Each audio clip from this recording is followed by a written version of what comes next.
ಸಹಜ ಮಾರ್ಗದ 10 ನಿಯಮಗಳ ವ್ಯಾಖ್ಯಾನ. ನಿಯಮ 3, ಪುಟ 240, 25ನೇ ತಾರೀಕು ಅಕ್ಟೋಬರ್ 2025. ನಿಯಮ 3. ಪ್ರತಿಯೊಬ್ಬನು ಭಗವಂತನನ್ನು ತಲುಪಿ ಆತನಲ್ಲಿ ಲಯ ಹೊಂದಿ ಶಾಶ್ವತವಾಗಿ ನೆಲೆಸಬೇಕೆಂಬ ಧ್ಯೇಯವನ್ನು ಇಟ್ಟುಕೊಳ್ಳಬೇಕು. ಧ್ಯೇಯವು ಪ್ರಾಪ್ತವಾಗುವವರೆಗೆ ಸಮಾಧಾನ ಹೊಂದಬಾರದು. ಪ್ರತಿಯೊಬ್ಬ ಮನುಷ್ಯನು ತನ್ನ ಧ್ಯೇಯವನ್ನು ಪಡೆಯಲು ಮೊದಲೇ ದೃಢ ಸಂಕಲ್ಪನಾಗುವುದು ಅವನ ಕರ್ತವ್ಯ. ಅಂಡರ್ಲೈನ್ ಮಾಡಿಕೊಳ್ಳ್ರಿ. ಗುರಿಯನ್ನು ಪಡ್ಕೊಳ್ಳಿಕ್ಕೆ ದೃಢ ಸಂಕಲ್ಪ ಮಾಡಬೇಕು, ಅಂದರೆ ಗಟ್ಟಿಯಾದಂಥ ಸಂಕಲ್ಪ. ಆತನ ಇಚ್ಛೆಗೆ ಬಲ ದೊರೆತು ಅಲ್ಲಿವರೆಗೆ ತಲುಪಲು ದಾರಿ ಆಗುವುದು. ಸೊ ದೃಢ ಸಂಕಲ್ಪದಲ್ಲಿ ಏನಾಗುತ್ತೆ, ನಾವು ಸಂಕಲ್ಪ ದೃಢವಾಗಿ ಮಾಡಿದ್ದಾದರೆ ನಮ್ಮ ಗುರಿ ತಲುಪಲಿಕ್ಕೆ ದಾರಿ ಫಾರ್ಮೇಷನ್ ಆಗಲಿಕ್ಕೆ ಶುರು ಆಗುತ್ತೆ. ಈಶ್ವರ ವಿಷಯದಲ್ಲಿ ಯಾರು ಅತ್ಯುನ್ನತವಾದ ಸ್ಥಿತಿಯನ್ನು ತಮ್ಮ ಗುರಿಯಾಗಿ ಇಟ್ಟುಕೊಂಡಿಲ್ಲವೋ ಅವರು ಆ ಅಮೂಲ್ಯ ಆಧ್ಯಾತ್ಮ ಸಂಪತ್ತಿನಿಂದ ವಂಚಿತರಾಗಿ ಉಳಿದರೆಂದು ಸರ್ವಸಾಮಾನ್ಯವಾಗಿ ಕಂಡುಬಂದಿದೆ. ಏಕೆಂದರೆ ಅಲ್ಲಿಗೆ ಮುಟ್ಟುವ ಮೊದಲೇ ನಡು ದಾರಿಯಲ್ಲಿ ತಮಗೆ ಸಿಕ್ಕ ವಸ್ತುವನ್ನೇ ಕೊನೆಯದೆಂಬ ತಿಳಿದು ಅಲ್ಲಿಯೇ ನಿಂತು ಬಿಟ್ಟರು. ಅದನ್ನೇ ಸರ್ವಸ್ವವೆಂದು ಭಾವಿಸಿದರು. ಸೊ ಹಾಗಾಗಿ ನೀವು ಏನು ಗುರಿಯನ್ನು ಇಟ್ಕೊಳ್ತೀರೋ ಆ ಗುರಿವರೆಗೂ ಕೂಡ ಮನಸ್ಸು ಹೋಗ್ಲಿಕ್ಕೆ ಹಾತುರಿತಾ ಇರುತ್ತೆ. ನೀವು ನಡುವಿನಲ್ಲಿ ಸಿಗ್ತಕ್ಕಂಥ ವಸ್ತುವನ್ನೇ ಮುಟ್ಕೊಂಡು ಅಥವಾ ಆ ವಸ್ತು ಸಿಕ್ಕಿದ ಮೇಲೆ ನಾ ಗುರಿ ತಲುಪಿದೆ ಅಂತ ಅನ್ಕೊಂಡ್ಬಿಟ್ರೆ ನೀವು ನಿಜವಾದಂಥ ಗುರಿಯಿಂದ ವಂಚಿತರಾಗ್ತೀರಾ. ಗುರಿಯನ್ನು ನಿಶ್ಚಿತಗೊಳಿಸಲಾರದ ಕಾರಣ ಅದೆಷ್ಟು ಹಾನಿಯಾಯಿತು ನೋಡಿ. ಲೌಕಿಕ ವಿಷಯದಲ್ಲಾದರೂ ಎಲ್ಲಿವರೆಗೆ ಮನುಷ್ಯನು ತನ್ನ ಧ್ಯೇಯವನ್ನು ಎದುರಿಗಿಟ್ಟುಕೊಳ್ಳುವುದಿಲ್ಲವೋ ಅಲ್ಲಿವರೆಗೆ ಅದರ ಪ್ರಾಪ್ತಿಗಾಗಿ ಹಾರ್ದಿಕ ಪ್ರಯತ್ನ ನಡೆಯಲಾರದು. ಸೊ ಲೌಕಿಕ ವಿಷಯದಲ್ಲೂ ಇದೇ ತತ್ವನೇ ಅನ್ವಯಿಸುತ್ತೆ. ನಾವು ಲೌಕಿಕ ಗುರಿಯನ್ನು ನಮ್ಮ ಮನಸ್ಸಿನ ಮುಂದೆ ಇಟ್ಕೊಂಡಾಗ ಆ ಗುರಿ ಎಡೆಗೆ ಹೋಗಬೇಕು ಅಂತ ನಾವು ಸಾಕಷ್ಟು ಮಟ್ಟಿಗೆ ಪ್ರಯತ್ನ ಪಡ್ತೀವಿ. ಲೌಕಿಕ ಸ್ತರದಲ್ಲೂ ಕೂಡ ನಾವು ಗುರಿಯನ್ನೇ ಇಟ್ಕೊಳ್ಳಿಲ್ಲ ಅಂತಂದ್ರೆ ನಾವು ಪ್ರಯತ್ನ ಪಡ್ಲಿಕ್ಕೆ ಆಗಲ್ಲ. ದೋಣಿಯಲ್ಲಿ ಚುಕ್ಕಾಣಿ ಇಲ್ಲದಿದ್ದರೆ ಅದು ಅಭಿಷ್ಟ ದಿಶೆಯಲ್ಲಿ ಚಲಿಸಲಾರದೆಂದು ಎಲ್ಲರಿಗೂ ತಿಳಿದ ಮಾತು. ಸೊ ದೋಣಿಗೆ ಒಂದು ಚುಕ್ಕಾಣಿ ಬೇಕು, ಆವಾಗ ನಿರ್ದಿಷ್ಟವಾದಂಥ ದಿಕ್ಕಿನಲ್ಲಿ ಹೋಗುತ್ತೆ ಚುಕ್ಕಾಣಿ ಇದ್ರೆ. ನಮ್ಮ ಶರೀರವನ್ನು ದೋಣಿ ಎಂದು ತಿಳಿದು ಅದು ಚಲಿಸುವ ಸ್ಥಳವನ್ನು ಆಧ್ಯಾತ್ಮವೆಂಬ ನದಿಗೆ ಹೋಲಿಸಿದರೆ ನದಿಯಲ್ಲಿ ದೋಣಿಯನ್ನು ಸಾಗಿಸಿಕೊಂಡು ಹೋಗಲು ಚುಕ್ಕಾಣಿ ಬೇಕೇ ಬೇಕು. ಸೊ ಆಧ್ಯಾತ್ಮ ಎಂಬ ನದಿ, ಅದರಲ್ಲಿ ನಮ್ಮ ದೇಹ ಎನ್ನೋ ಒಂದು ದೋಣಿ ತೇಲ್ತಾ ಇದೆ, ಅದಕ್ಕೊಂದು ಚುಕ್ಕಾಣಿ ಬೇಕು ಗುರಿ ಎಡೆಗೆ ಹೋಗಬೇಕಾದ್ರೆ. ಆಧ್ಯಾತ್ಮ ಮಾರ್ಗದಲ್ಲಿ ನಮ್ಮ ಇಚ್ಛಾಶಕ್ತಿಯ ಚುಕ್ಕಾಣಿ. ಅಂಡರ್ಲೈನ್ ಮಾಡ್ಕೊಳ್ರಿ, ಅದು ನಿಮಗೆ ಎಕ್ಸಾಮಲ್ಲಿ ಬರುತ್ತೆ ಪ್ರಶ್ನೆ. ಆಧ್ಯಾತ್ಮ ಮಾರ್ಗದಲ್ಲಿ ನಮ್ಮ ಇಚ್ಛಾಶಕ್ತಿಯ ಚುಕ್ಕಾಣಿ, ಅದೇ ನಮ್ಮನ್ನು ಗುರಿಯವರೆಗೆ ಒಯ್ಯಲು ಸಹಾಯ ಮಾಡುವುದು. ನಿಸ್ಸಂದೇಹವಾಗಿ ದಾರಿಯಲ್ಲಿ ಅಸಂಖ್ಯ ಸುಳಿಗಳು ಇವೆಯಾದರೂ ನಮ್ಮ ಇಚ್ಛಾಶಕ್ತಿ ಮತ್ತು ವಿಶ್ವಾಸದ ಬಲದಿಂದ ಅವೆಲ್ಲವನ್ನೂ ದಾಟಿ ಸರಿಯಾದ ಮಾರ್ಗದಲ್ಲಿ ಗುರಿಯೆಡೆಗೆ ಸಾಗುವು. ಸೊ ಅಸಂಖ್ಯವಾದಂಥ ಸುಳಿಗಳಿದೆ ದಾರಿನಲ್ಲಿ, ಆದರೆ ಅವೆಲ್ಲವನ್ನು ದಾಟಬೇಕಾದ್ರೆ ನಮ್ಗೆ ಬೇಕಾಗಿರತಕ್ಕಂಥ ಸಾಧನ ನಮ್ಮ ಇಚ್ಛಾಶಕ್ತಿ ಮತ್ತು ವಿಶ್ವಾಸದ ಬಲ. ನಮ್ಮ ದೃಷ್ಟಿಯು ಆಧ್ಯಾತ್ಮದ ಮೇಲೆ ನೆಲೆಸಿರುವುದರಿಂದ ನಾವು ಅತ್ಯುನ್ನತ ಗುರಿಯನ್ನು ಇರಿಸಿಕೊಳ್ಳುವೆವು. ಅಂಥ ಗುರಿ ಪರಮಾತ್ಮ ತತ್ವ ಸೂಚಕವೇ ಆಗಬಲ್ಲದು. ಅತ್ಯುನ್ನತ ಗುರಿ ಅಂತಂದ್ರೆ ಯಾವುದು ಗುರಿ? ಪರಮಾತ್ಮ ತತ್ವವೇ ಆ ಗುರಿ ಆಗಬಲ್ಲದು. ಅಲ್ಲಿವರೆಗೆ ತಲುಪಲು ಯತ್ನಿಸುವುದು ಮನುಷ್ಯನ ಕರ್ತವ್ಯವಾಗಿದೆ. ಅಂಡರ್ಲೈನ್ ಮಾಡ್ಕೊಳ್ರಿ, ಆ ಪರಮಾತ್ಮ ತತ್ವವನ್ನು ತಲುಪೋದು ಮನುಷ್ಯನ ಕರ್ತವ್ಯವಾಗಿದೆ. ಈ ಗುರಿಯು ವಿಚಾರದಲ್ಲಿ ದೃಢವಾಗಿ ನೆಲೆಗೊಳ್ಳುವವರೆಗೆ ಮಾರ್ಗಕ್ರಮವು ಅತ್ಯಂತ ಕಠಿಣವಾಗುವುದು. ಸೊ ಮನಸ್ಸಿನಲ್ಲಿ ಆ ಗುರಿಗೆ ಹೋಗ್ಬೇಕು ಅಂತ ಹೇಳಿ ಆ ಗುರಿನ ಗಟ್ಟಿಯಾಗಿ ಇಟ್ಕೊಳ್ಳೋವರೆಗೂ ಕೂಡ ನಮ್ಮ ದಾರಿ ನಿಧಾನಕ್ಕೆ ಸಾಗುತ್ತೆ, ಮಾರ್ಗ ತುಂಬ ಕಠಿಣವಾಗಿದೆ ಅಂತ ಅನಿಸುತ್ತೆ. ಯಾವಾಗ ಆ ಗುರಿ ನಮ್ಮ ಮನಸ್ಸಿನಲ್ಲಿ ಹೃದಯದಲ್ಲಿ ಕೂತ್ಕೊಂಡ್ಬಿಡುತ್ತೋ ಆಗ ನಮ್ಮ ಚಲನೆಗೆ ವೇಗ ಬರುತ್ತೆ, ದಾರಿ ತಾನಾಗೆ ಹುಟ್ಕೊಳ್ಳಿಕ್ಕೆ ಸಾಧ್ಯವಾಗುತ್ತೆ. ಈ ಗುರಿಯು ವಿಚಾರದಲ್ಲಿ ಸದೃಢವಾಗಿ ನೆಲೆಗೊಳ್ಳುವವರೆಗೂ ಮಾರ್ಗಕ್ರಮಣವು ಅತ್ಯಂತ ಕಠಿಣವಾಗುವುದು. ಭಕ್ತನು ತನ್ನ ಕಡೆಗೆ ಬರುವ ಪ್ರಯತ್ನ ನಡೆಸುವುದೆಂದು ಭಗವಂತನಿಗೆ ಮನದಟ್ಟಾದಾಗಲೇ ಆತನ ಸಹಾಯವು ಬಂದೊದಗುವುದು. ಸೊ ಭಕ್ತ ನನ್ನ ಕಡೆಗೆ ಬರ್ತಾ ಇದ್ದಾನೆ ಅಂತ ಹೇಳಿ ಭಗವಂತನಿಗೆ ಮನದಟ್ಟಾಗಬೇಕು, ಆಗ ಭಗವಂತನ ಸಹಾಯ ನಮ್ಮ ಕಡೆಗೆ ಹರಿದು ಬರಲಿಕ್ಕೆ ಶುರುವಾಗುತ್ತೆ. ಪರಮಾತ್ಮನಲ್ಲಿ ಒಂದು ತರಹದ ಕ್ಷೋಭೆ ಉಂಟಾಗುವುದೇ ನಮ್ಮ ಚಿತ್ತವನ್ನು ಅವನಲ್ಲಿ ಪ್ರತಿಷ್ಠಿಸಿದ್ದೀಯೇ ಎಂಬುದರ ಸೂಚಕ.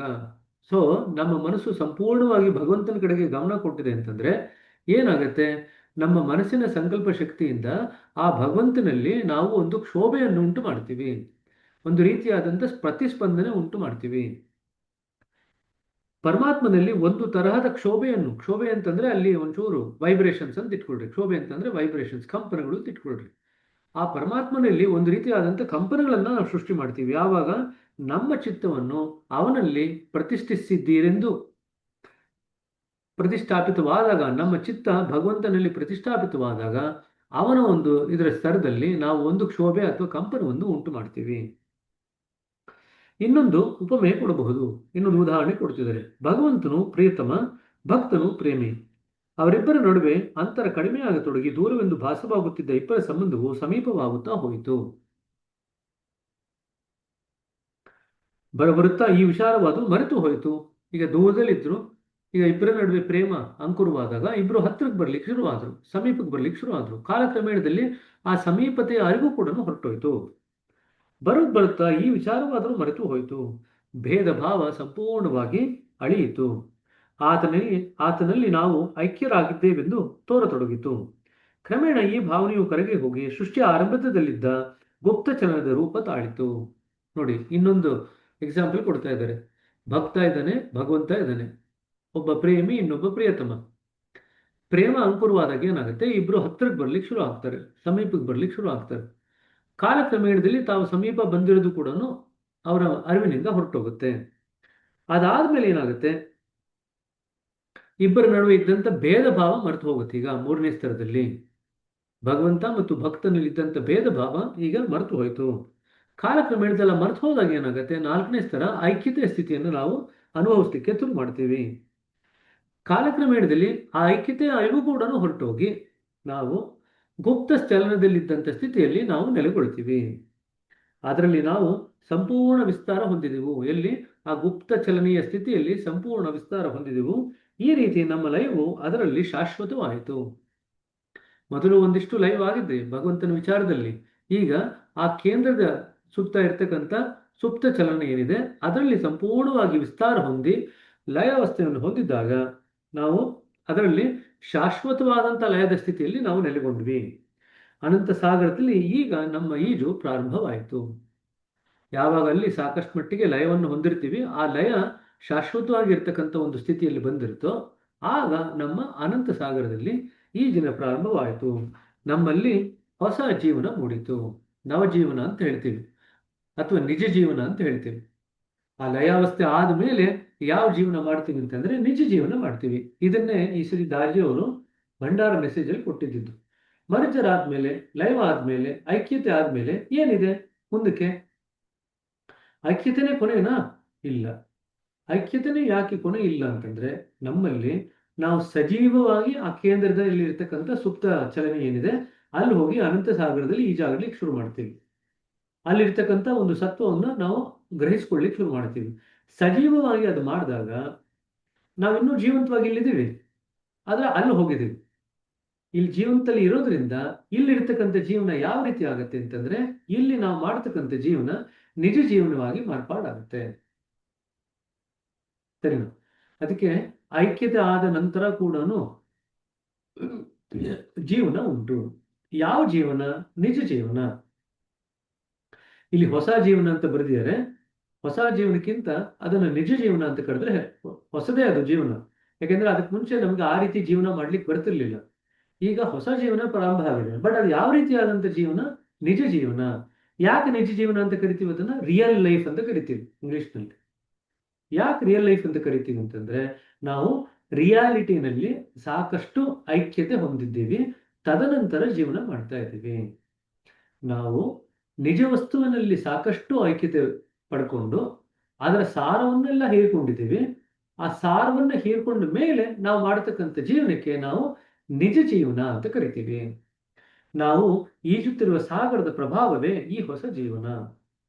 ನಮ್ಮ ಇಚ್ಛೆಯ ದೃಢತೆ ಮತ್ತು ಗುರಿಯನ್ನು ಮುಟ್ಟಬೇಕೆಂಬ ಅಚಲ ನಿರ್ಧಾರ ಇವು ನಮಗೆ ಸಹಾಯ ಮಾಡಿದವು. ಹಾಗಾದ್ರೆ ಅಲ್ಲಿವರೆಗೂ ಹೋಗ್ಬೇಕಂತಂದ್ರೆ ಏನ್ ಬೇಕಾಗಿತ್ತು? ನಮ್ಮ ಇಚ್ಛೆಯ ದೃಢತೆ ಮತ್ತು ಗುರಿಯನ್ನು ತಲುಪಬೇಕೆಂಬ ಅಚಲ ನಿರ್ಧಾರ. ಇದರಿಂದಾಗಿ ನಾವು ಅಂತಿಮ ಸ್ಥಿತಿಯಲ್ಲಿ ಸ್ಥಿರವಾಗಿ ನೆಲೆಸಿದೆವು. ಈ ಪ್ರೇಮವು ಅದೆಷ್ಟು ಕಠಿಣವಾಗಿದ್ದಿತು. ಕೇವಲ ಸರಿಯಾದ ಗುರಿಯನ್ನು ಇಟ್ಟುಕೊಳ್ಳುವುದು ಮತ್ತು ದೃಢ ನಿರ್ಧಾರದೊಂದಿಗೆ ಅದರ ಕಡೆಗೆ ಮುಂದುವರಿಯುವುದು ಇವೇ ಅದನ್ನು ಸುಲಭಗೊಳಿಸಿದವು. ಮೊದಲು ಪ್ರೇಮ ಪಡ್ಕೊಳ್ಳಿಕ್ಕೆ ಆಗಲ್ಲ ಅಂತ ಅನ್ಸುತ್ತೆ, ಬಟ್ ಕಾಲಕ್ರಮೇಣದಲ್ಲಿ ಏನಾಗುತ್ತೆ, ಸರಿಯಾದಂತ ಗುರಿಯನ್ನು ಇಟ್ಕೊಂಡು ದೃಢದ ನಿರ್ಧಾರದಿಂದ ಅದರ ಕಡೆಗೆ ಸಾಗಿದ್ದೇ ಆದರೆ ಅದನ್ನು ಸುಲಭವಾಗಿ ಬೆಳೆಸ್ಕೋಬಹುದು. ಗುರಿಯು ಯಾವಾಗಲೂ ಪಥದಲ್ಲಿ ಇದ್ದುದರಿಂದ ಅದರ ಕಡೆಗೆ ಸಾಗಬೇಕೆಂಬ ಆಸಕ್ತಿ ಉಂಟಾಯಿತು. ಹಾಗಾದ್ರೆ ಧ್ಯಾನಕ್ಕೆ ಬಂದಾಗ ಮಾತ್ರ ನಾವು ಗುರಿ ನೆನೆಸ್ಕೊಳ್ಳೋದು, ಬೇರೆ ಸಮಯದಲ್ಲಿ ಗುರಿನ ನೆನೆಸ್ಕೊಳ್ಳಲ್ಲ. ಆವಾಗ ನಾವು ಗುರಿ ಎಡೆಗೆ ಹೋಗ್ಲಿಕ್ಕೆ ಆಗಲ್ಲ. ಧ್ಯಾನದಲ್ಲಿ ಇದ್ದಾಗ ಮಾತ್ರ ಗುರಿ ನೆನೆಸ್ಕೊಂಡ್ರೆ ಅದು ಸಾಕಾಗಲ್ಲ ನಾವು ಗುರಿಯನ್ನು ತಲುಪಲಿಕ್ಕೆ. ಸೊ ಗುರಿ ಅನ್ನೋದು ನಮ್ಮ ಕಣ್ಣು ಮುಂದೆ ಯಾವಾಗಲೂ ಇರಬೇಕು. ಅದರ ಕಡೆ ಯಾವಾಗಲೂ ನಮ್ಮ ಕಣ್ಣು ಮುಂದೆ ಗುರಿ ಇದ್ದಾಗ ಏನಾಗುತ್ತೆ, ಅದ್ರ ಕಡೆ ಸಾಗಬೇಕು ಅನ್ನೋ ಆಸಕ್ತಿ ಉಂಟಾಗುತ್ತೆ. ಇಲ್ಲದೆ ಆಸಕ್ತಿ ಇರಲ್ಲ. ಅದರಂತೆ ನಮ್ಮ ಪ್ರಯತ್ನ ನಡೆಯಿತು. ಯಾವುದೇ ಕೆಲಸದಲ್ಲಿ ಆಸಕ್ತಿ ಉಂಟಾದರೆ ಅದನ್ನು ಮತ್ತೆ ಮತ್ತೆ ಮಾಡಬೇಕೆನ್ನಿಸುವುದು. ಈ ಅಭ್ಯಾಸವು ಬಲಿತ ಮೇಲೆ ಅದೊಂದು ಚಟವಾಗಿ ಪರಿಣಮಿಸಿ ಅದನ್ನು ಮಾಡದೆ ಶಾಂತಿ ದೊರೆಯುವುದಿಲ್ಲ. ಈಗ ನೋಡುತ್ತೆ, ತುಂಬಾ ಜನ ಹೇಳ್ತಾರೆ, ಒಂದ್ ದಿವಸ ನಾನು ಮೆಡಿಟೇಷನ್ ಮಾಡಲಿಲ್ಲ ಅಂತಂದ್ರೆ ಏನೋ ಕಳ್ಕೊಂಡಂತ ಅನುಭವ ಅಂತ ಅನಿಸುತ್ತೆ. ತುಂಬಾ ಜನ ಇದನ್ನು ಹೇಳ್ತಾರೆ ಅಭ್ಯಾಸಿಗಳು. ಒಂದೇ ಒಂದ್ ದಿವಸ ಮೆಡಿಟೇಷನ್ ಸ್ಕಿಪ್ ಮಾಡಿದ್ರು ಏನೋ ಕಳ್ಕೊಂಡ್ಬಿಟ್ಟಿದ್ದೀನಿ ಅಂತ ಅನಿಸ್ತು ಅವತ್ತು ಅಂತ. ಅರ್ಥ ಆಯ್ತಾ? ಅದು ಚಟವಾಗಿ ಪರಿಣಮಿಸಿ ಅದನ್ನು ಮಾಡದೆ ಶಾಂತಿ ದೊರೆಯುವುದಿಲ್ಲ. ಅಭ್ಯಾಸ ಮಾಡುತ್ತಾ ಮಾಡುತ್ತಾ ನಮ್ಮ ಅಂತಃಕರಣವು ಅದರಲ್ಲಿ ಸಂಪೂರ್ಣವಾಗಿ ಆಸಕ್ತವಾಗುವುದು. ಮೊದಲು ಕೇವಲ ಮನಸ್ಸಿನ ಸ್ತರದಲ್ಲಿ ಎಲ್ಲೋ ಒಂದು ಮೂಲೆಯಲ್ಲಿ ಆಸಕ್ತಿ ಹುಟ್ಕೊಳ್ಳುತ್ತೆ. ಕಾಲಕ್ರಮೇಣದಲ್ಲಿ ಅದು ಮನಸ್ಸನ್ನೆಲ್ಲ ಆವರಿಸಿಕೊಂಡು ನಮ್ಮ ಇಡೀ ಅಂತಃಕರಣ ಅಂತಂದ್ರೆ ಮನಸ್ಸು, ಬುದ್ಧಿ, ಚಿತ್ತ, ಅಹಂಕಾರ, ಈ 4 ಸ್ತರದಲ್ಲಿ ಕೇವಲ ಆ ಗುರಿಯೆಡೆಗೆ ಹೋಗ್ಬೇಕು ಅನ್ನೋ ಆಸಕ್ತಿ ಇವಾಗ ನಮ್ಮನ್ನ ಹಿಡ್ಕೊಳ್ಳುತ್ತೆ. ಯಾವಾಗ ಅಂತಃಕರಣದಲ್ಲಿ ಆ ಗುರಿಯೆಡೆಗೆ ಹೋಗ್ಬೇಕು ಅಂತ ಹಿಡ್ಕೊಳ್ಳುತ್ತೋ ಆಗ ನಾವು ಪರಿಪೂರ್ಣವಾಗಿ ಗುರಿಗೆ ವಿಧೇಯರಾಗ್ತೀವಿ. ನಮ್ಮ ಸಮಗ್ರ ಚೈತನ್ಯವನ್ನು ಅದರಲ್ಲಿ ತೊಡಗಿಸಿ ಮನಸ್ಸಿನ ಎಲ್ಲ ವೃತ್ತಿಗಳನ್ನು ಅದರತ್ತ ಹೊರಳಿಸಿದೆವು. ಈಗೇನ್ ಮಾಡ್ತು, ಅಂತಃಕರಣದಲ್ಲಿ ಗುರಿಯೆಡೆಗೆ ಹೋಗ್ಬೇಕು ಅಂತ ಯಾವಾಗ ಅದು ಪ್ರಬಲವಾಗಿ ಹಿಡ್ಕೊಳ್ತು ಅಂತಃಕರಣವನ್ನ, ನಮ್ಮ ಪ್ರಜ್ಞೆಯನ್ನು ಕೂಡ ಆ ದಿಕ್ಕಿಗೆ ತಿರುಗಿಸಿದ್ವಿ. ನಮ್ಮಲ್ಲಿ ಇರ್ತಕ್ಕಂಥ ವೃತ್ತಿಗಳನ್ನೆಲ್ಲವೂ ಕೂಡ ಆ ದಿಕ್ಕಿಗೆ ತಿರುಗಿಸಿದ್ವಿ. ಸೊ ಈಗ ಅಂತಃಕರಣ ಕೆಲಸ ಮಾಡ್ತಾ ಇದೆ, ಪ್ರಜ್ಞೆ ಕೆಲಸ ಮಾಡ್ತಾ ಇದೆ, ನಮ್ಮ ವೃತ್ತಿಗಳೆಲ್ಲ ಕೆಲಸ ಮಾಡ್ತಿದೆ. ಯಾದಕ್ಕೆ? ಎಲ್ಲ ಸೇರಿ ಒಂದೇ ಕೆಲಸ ಮಾಡ್ತಿದೆ. ಎಲ್ಲ ಕೂಡ ನಿಮ್ಮನ್ನ ಗುರಿ ಎಡೆ ಕರ್ಕೊಂಡು ಹೋಗ್ಬೇಕು ಅಂತ ಪ್ರಯತ್ನ ಮಾಡ್ತಾ ಇದೆ. ವೃತ್ತಿಗಳನ್ನು ಅದರತ್ತ ಹೊರಳಿಸಿದೆವು. ಅದನ್ನು ಪಡೆಯುವ ಹಂಬಲ ಹೆಚ್ಚಾಗುತ್ತಾ ಹೋಗಿತ್ತು. ನಾವು ಹೆಚ್ಚೆಚ್ಚು ಅಂಶಗಳನ್ನು ಅದಕ್ಕೆ ಸೇರಿಸ್ತಾ ಹೋಗ್ತಿದ್ದಂಗೆನೆ ಅದನ್ನು ಪಡೆಯುವಂತ ಹಂಬಲ ಹೆಚ್ಚಾಗ್ತಾ ಹೋಗುತ್ತೆ. ಮೊದಲು ಎಲ್ಲೋ ಒಂದ್ ಕಡೆ ಮೂಲೆಯಲ್ಲಿ ಇತ್ತು ಮನಸ್ಸಿನಲ್ಲಿ ವಿಚಾರ, ಗುರಿಯನ್ನು ಪಡ್ಕೋಬೇಕು ಅಂತ. ಅದಕ್ಕೆ ನಾವೇನ್ ಮಾಡಿದ್ವಿ, ಅದಕ್ಕೆ ದೃಢವಾದಂತ ಸಂಕಲ್ಪವನ್ನು ಮಾಡಿದ್ವಿ, ಅಚಲವಾದಂತ ನಿರ್ಧಾರ ಮಾಡಿದ್ವಿ. ಅದಾದ್ಮೇಲೆ ಒಂಚೂರು ನಮಗೆ ಆಸಕ್ತಿ ಹುಟ್ಟು, ಮನಸ್ಸಿನ ಎಲ್ಲೋ ಒಂದು ಮೂಲೆಯಲ್ಲಿ ಆಸಕ್ತಿ ಹುಟ್ಟಿತು. ಆ ಆಸಕ್ತಿ ಈಗ ಕ್ರಮೇಣ ಅದ್ರ ಕಡೆ ಗಮನ ಕೊಡ್ತಾ ಕೊಡ್ತಾ ಆ ಆಸಕ್ತಿ ಕಡೆಗೆ ನಾವು ಗಮನ ಕೊಟ್ಟಾಗ ಏನಾಗುತ್ತೆ, ನಮ್ಮ ಗಮನದಿಂದ ಅಲ್ಲಿಗೆ ಶಕ್ತಿ ಹೋಗುತ್ತೆ. ಇವಾಗ ಆ ಒಂದು ವಿಚಾರ, ಗುರಿಯನ್ನೇ ಪಡಿಬೇಕು ಅನ್ನೋ ವಿಚಾರ ಕ್ರಮೇಣ ಅಂತಃಕರಣದಲ್ಲೆಲ್ಲ ವೃದ್ಧಿ ಆಗುತ್ತೆ, ವಿಸ್ತಾರವಾಗುತ್ತೆ. ಈಗ ಅಂತಃಕರಣ ಪೂರ್ತಿ ಬರೀ ಆ ವಿಚಾರದಿಂದನೇ ತುಂಬಿದೆ, ಗುರಿಗೆ ಹೋಗ್ಬೇಕು ಅಂತ. ಇನ್ನೂ ಮುಂದಕ್ಕೆ ಬೆಳೆಸ್ತಾ ಹೋಗ್ತಿದ್ದಂಗೆನೆ ಪ್ರಜ್ಞೆ ಎಲ್ಲ ಕೂಡ ಅದೇ ವಿಚಾರದಿಂದ ತುಂಬಿರುತ್ತೆ. ಸಂಪೂರ್ಣವಾದಂತ ಪ್ರಜ್ಞೆನ ಕೂಡ ನಾವು ಈಗ ಆ ಗುರಿ ಎಡೆಗೆ ಹೋಗ್ಬೇಕು ಅಂತ ಹೊರಡಿಸಿದ್ವಿ. ಪ್ರಜ್ಞೆನಲ್ಲಿ ಏನಿದೆ? ಪ್ರಜ್ಞೆನಲ್ಲಿ ಹಲವಾರು ವೃತ್ತಿಗಳಿದೆ.